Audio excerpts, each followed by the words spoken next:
আমি দোকানে গেলাম গো গিন্নি, দুপুরে খেতে আসবো না, হোটেল থেকে খেয়ে নেব। তুমি তো হোটেলে খেয়ে পার পাবে, আমরা যে না খেয়ে আছি সেটা কি তোমার মাথায় আছে? কেন গো গিন্নি, না খেয়ে থাকবে কেন? ঘরে বাজার সদাই না থাকলে না খেয়েই তো থাকতে হবে।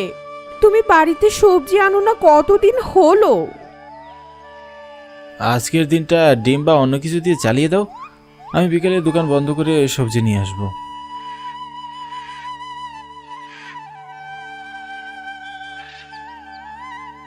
আজকাল দোকানের হিসাব ছাড়া আর কিছুই মনে থাকে না।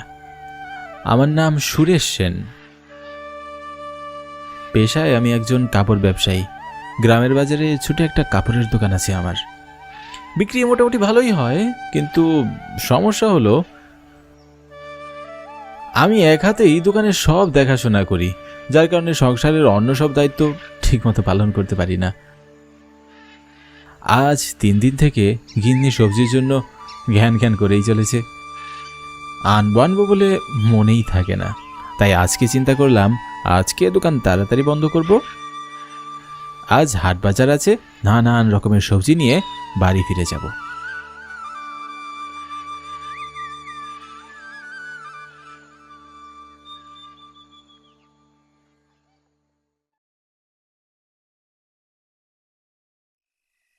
আজও দোকান বন্ধ করতে করতে রাত হয়ে গেল। এখন সবজি না নিয়ে বাড়ি ফিরলে তো গিন্নি মুখ ফুলিয়ে বসে থাকবে। কি করব, এক হাতে দোকান সামলাতে হয়, আর তাছাড়া হাটবাজারে অনেক ভিড়ও থাকে। কাপড়ের দোকানগুলোতেও উপচে পড়া ভিড় থাকে। সামনে দুর্গাপূজা বলে কথা, এমন অবস্থায় দোকান রেখে ক্ষণিকের জন্য ওঠা সম্ভব নয়। আমি নিজেও এখন অবধি কিছু খাইনি। খিদায় শরীরে হাঁটার শক্তি পর্যন্ত অবশিষ্ট নেই। কোনো রকমে আস্তে আস্তে হেঁটে চলেছি। এখন সন্ধ্যা পেরিয়ে রাত নেমেছে। আমাদের ঘিমাডাঙ্গা গ্রামের বাজার সন্ধ্যা হতেই বন্ধ হয়ে যায়। বাজারের পাশ দিয়ে যাচ্ছিলাম, হঠাৎ কি মনে করে যেন আমি বাজারের ভেতরে যাই।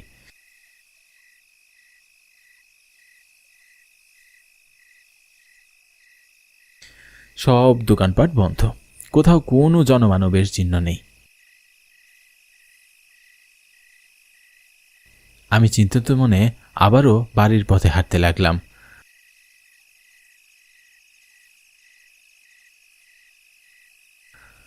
আজ পূর্ণিমার রাত, চাঁদের আলোয় গ্রামের রাস্তাঘাট স্পষ্ট দেখা যাচ্ছে। হঠাৎ হঠাৎ ব্যাঙ ডাকছে। সকালে বৃষ্টি পড়বে সম্ভবত।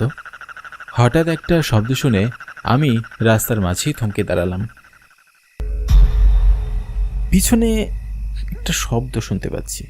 আমি কান খাড়া করে শোনার চেষ্টা করতে লাগলাম।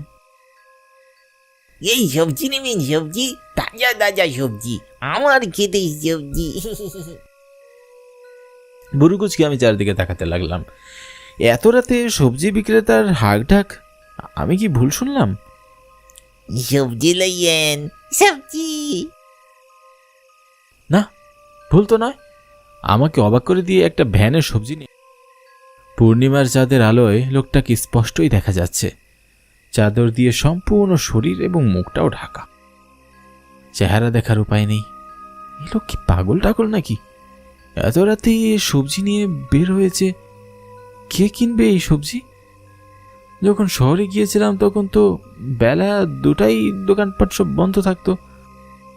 রাতের বেলা সবজির দাম তো অনেক কমে যেত, কিন্তু গ্রামে এই নজিরের দেখা নেই। সবজি বিক্রেতার ভ্যানে বিভিন্ন ধরনের সবজি, লাউ, আলু, শাক, মিষ্টি কুমড়া। আমি বিস্ময়ে এগিয়ে গেলাম।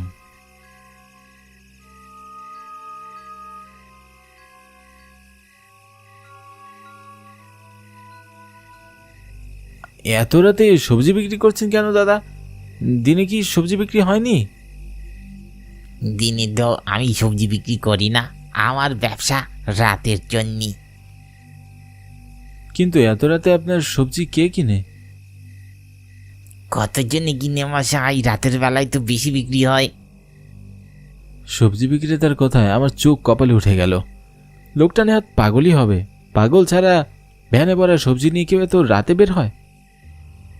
সে যাই হোক, আমার এত কিছু দেখে লাভ নেই, সবজি নিয়ে বাড়ি ফিরতে পারলেই হলো। গিন্নির বকাঝকা থেকে বাঁচা যাবে। মনে মনে আমি বেশ খুশি হলাম। এই রাতের বেলা সবজির দামও কমে যাবে। এই পাগল লোকটার নাম্বার রাখতে হবে, তাহলে এখান থেকে এই লোকটার কাছ থেকেই রাতের বেলা সবজি নিয়ে বাড়ি ফিরতে পারবো। ভালোই হয়েছে দাদা, রাতের বেলা সবজি বিক্রি করলে আমাদের জন্য অনেক উপকার হয়। দিনের বেলা কাজে যাবে, বাজারে আসতে পারি না। আপনি কি রোজ এই রাস্তায় সবজি বিক্রি করেন? আজ্ঞে হ্যাঁ, এই রাস্তায় অনেক কাস্টমার পাওয়া যায়। মাঝে মাঝে লোকালয়ের ওইদিকে যাওয়া হয়, কিন্তু সবাই গভীর ঘুমে আচ্ছন্ন থাকে আর সবজি কিনতে আসে না। তাহলে এই রাস্তায় সবজি কিনে কে? একটু অপেক্ষা করুন, নিজের চোখেই দেখতে পাবেন। আমি সবজিগুলো নেড়ে চেড়ে দেখতে লাগলাম, আর তখনই আমার পেছন থেকে একটা নারী কণ্ঠ বলে উঠল, 1 কেজি আলু দেন তো আমাকে। একটা 27 থেকে 30 বছরের একটা মেয়ে সাদা শাড়ি পরে দাঁড়িয়ে আছে। মেয়েটাকে দেখিয়ে বিস্ময়ে আমার চোখ কপালে উঠে গেল। সবজি বিক্রেতা একটা ফ্যাকাশে হাসি দিয়ে বলে উঠল, আর কিছু লাগবে না আপনার? লাউ দিয়ে না একটা। আমি মেয়েটার দিকে তাকিয়ে আছি। মেয়েটাকে আগে কখনো এই গ্রামে দেখেছি বলে তো মনে হয় না। বিস্ময় মনে চেপে রাখতে না পেরে আমি জিজ্ঞাসা করেই ফেললাম, এত রাতে আপনি সবজি নিতে এসেছেন? হ্যাঁ, নিতাই দাদার সবজি বড়ই স্বাদের সবজি। অন্য কোথাও এত সতেজ সবজি আপনি পাবেন না কো। নিজের খেতে সবজি খেতে দিই, ওই সতেজ তো হবেই। দিন দাদা, আমাকেও সব সবজিগুলো দিন, 1 কেজি করে।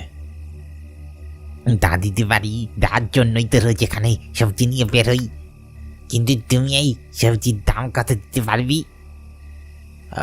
দাদা, আমার কাছে টাকা আছে তো। আগে কে বলিস আমি সবজির বিনিময়ে টাকা নেই? সবজি বিক্রেতার কথা কিছুতেই আমার বোধগম্য হলো না। মানে, সবজির মূল্য হিসাবে আপনি কি অন্য কিছু নিয়ে থাকেন? এই তো বুঝতে পারছেন দাদা। কি কি নেন আপনি? এই তাজা তাজা সবজির বিনিময়ে আমি তাজা তাজা প্রাণ নেই। আপনার জীবন আমি নেব। মানে, কি বলছেন আপনি? সবজি বিক্রেতার কথা শুনে ভয়ে আতঙ্কে আমার সারা শরীর কাঁপছে। এই লোক কি সত্যি পাগল? না দাদা, আমি পাগল না। পয়সা থাকতে আগে টাকা পয়সার অনেক দরকার ছিল। নিজের খেতে সবজি বিক্রি করে সংসার চালাইতাম, কিন্তু এখন আর টাকা লাগে না আমার। এখন আমার লাগে তোর তাজা রাখতো।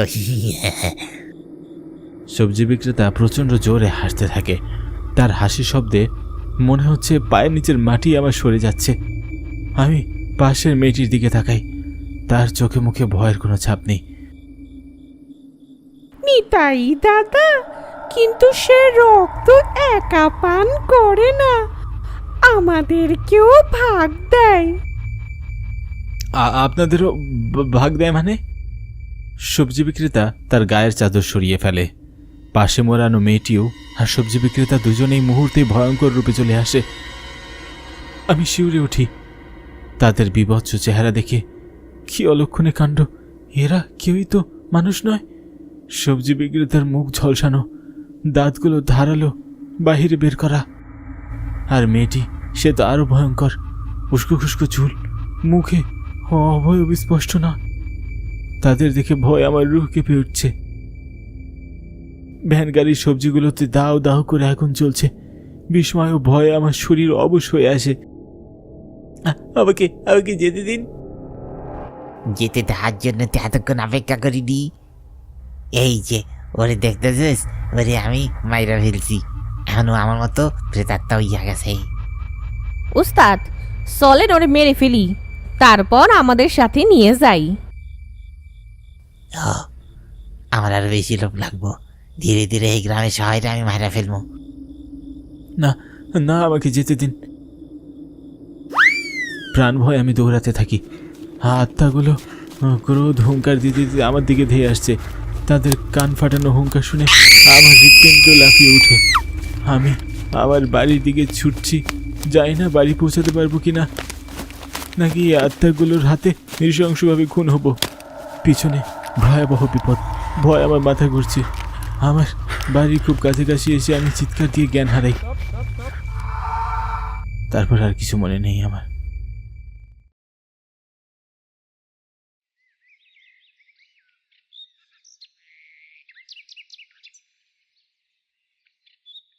চিন্তায় কাল রাতে আমি একটুকুও ঘুমাতে পারি নাই। তোমার পথে উঠানে বসেছিলাম, আর তখনই তোমার চিৎকার শুনতে পাই। দৌড়ে গিয়ে দেখি তুমি জ্ঞান হারিয়ে ফেলেছো। ওগো, কি হয়েছে তোমার? কি দেখে এত ভয় পেয়েছো? আমি আমার বউকে রাতের সব ঘটনা খুলে বলি। আমার বউ একটা ওঝা নিয়ে আসে।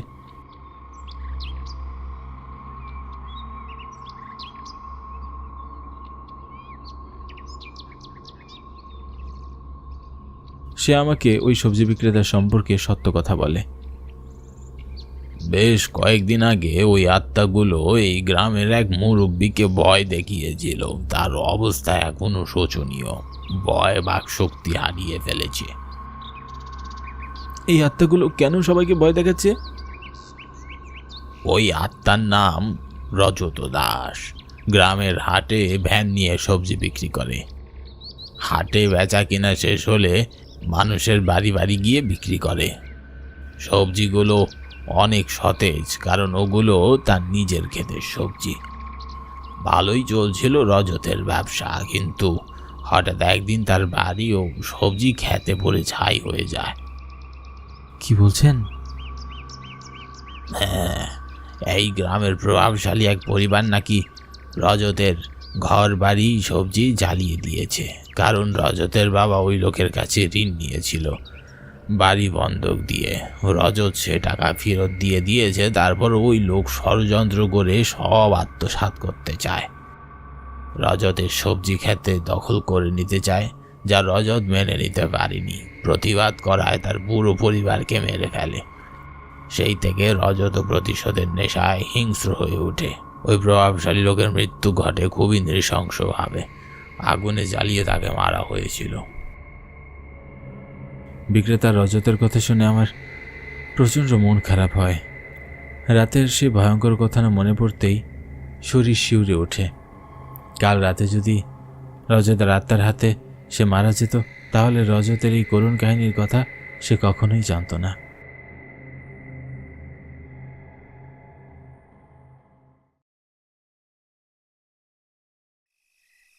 সবজি লইবেন, সবজি, তাজা তাজা সবজি। এই ঘটনার পর থেকে আমি রাতের বেলা বাড়ির বাইরেও থাকি না। বিকেল হতে আমি বাড়ি চলে আসি। তারপরও মাঝে মাঝে মধ্যরাতে সবজি বিক্রেতার হাঁক ডাক শুনে ঘুম থেকে আমি জেগে উঠি। এত রাতে কে ডাকে? রজত দাস নাকি? সবাইকে চমকে দেব, করবেন বেশে ভরে এসে দাঁড়াবো। কত সুন্দরী নায়িকায় আমার, আমি হিরো হব। যা খুশি তাই, ইচ্ছা ইচ্ছা।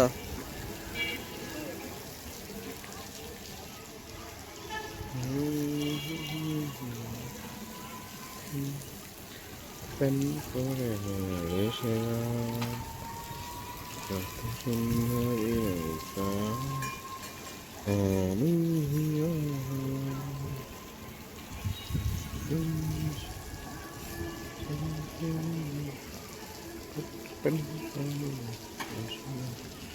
ওই যে দুজন লোক হাঁটিয়া হাঁটিয়া যাচ্ছে, বাপ কা বেটা, বেটা কা বাপ। এই এই এই আনটা হোন্ডা চলে গেল মনে হইল। একটা দুইটা অটো রিক্সা আসতেছে। এখানে শরীফ নামের এক ভদ্রলোক আসতেছে দিক দিয়ে।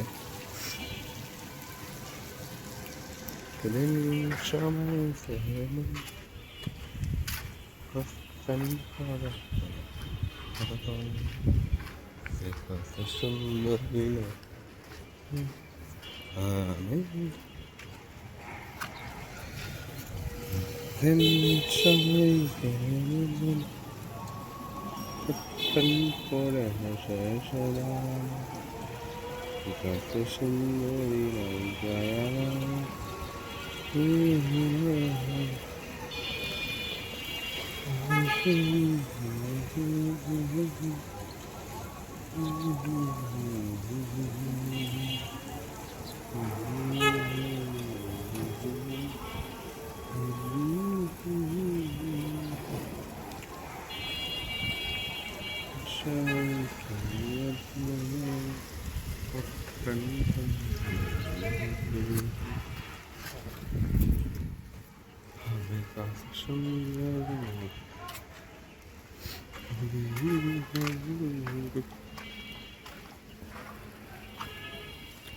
বাগান কৃষি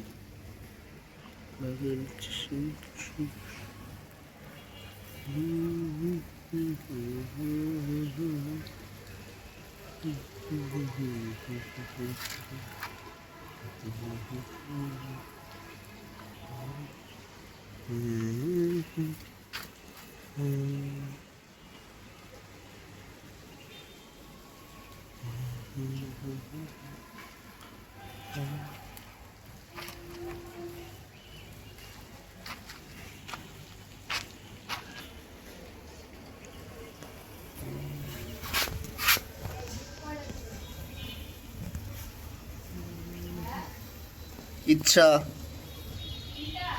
ইচ্ছা ইচ্ছা তোমার দাও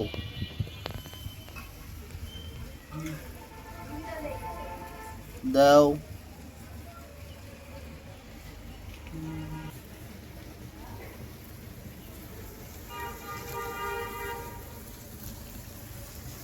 আমরা আছি এখন ঘন জঙ্গলে